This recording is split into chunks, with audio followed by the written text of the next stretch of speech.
Hello guys, কেমন আছো সবাই? আশা করছি আল্লাহর রহমতে তোমরা সবাই ভালো আছো। তো আজকে আমি সিম্পল একটা রেসিপি বানাবো। হ্যাঁ, আজকে আবার তোমাদের সামনে রেসিপি নিয়ে চলে এসেছি। তো আজকে আমি বানাবো ফ্রাইড রাইস। তো ফ্রাইড রাইসের জন্য তোমার কি কি সবজি লাগবে চলো দেখে নিই তাহলে।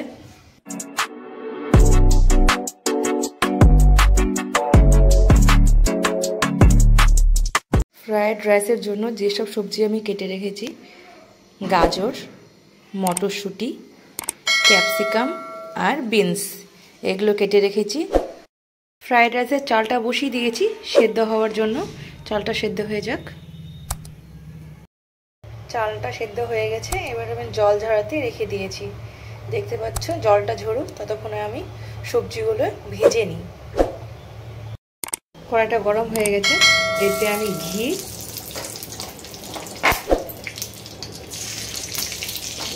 ও রিফাইন্ড তেল দিয়ে দেব সবজিটাকে ভাজার জন্য। কড়াইতে আমি তেল আর ঘি একসঙ্গে দিয়ে দিয়েছি। তেলটা গরম হওয়ার পর আমি সবজিগুলো ভেজে নেব। দুটোই মিক্সড করে দিয়েছি, তেল আর ঘি। তেল গরম হয়ে গেছে, গাজরটা দিয়ে দিই। গাজরটা ভেজে নিই। এবার আমি বিনসগুলো দিয়ে দিলাম। এবার আমি বিনসগুলো ভেজে নেব।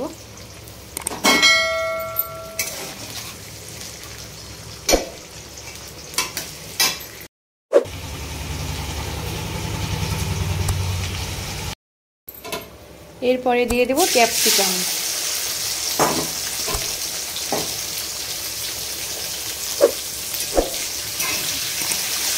এবার ক্যাপসিকামগুলো সুন্দর করে ভেজে নিই।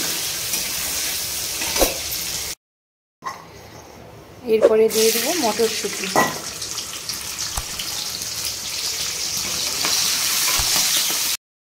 এরপরে দিয়ে দিলাম মটরশুঁটি।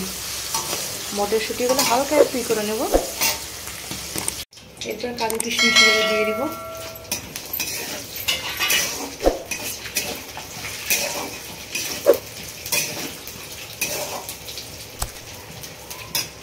বন্ধ করে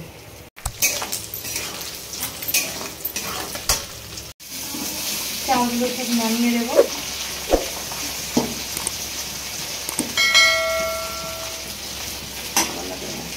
হোমের যে মশলাটা বানিয়ে রেখেছি এর উপর দিয়ে ছড়িয়ে দেবো। এবার নেড়ে নেব।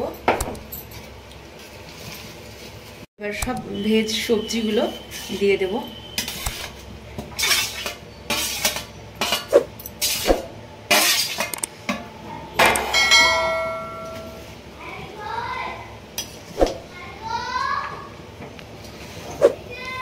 কি কালারফুল লাগছে না?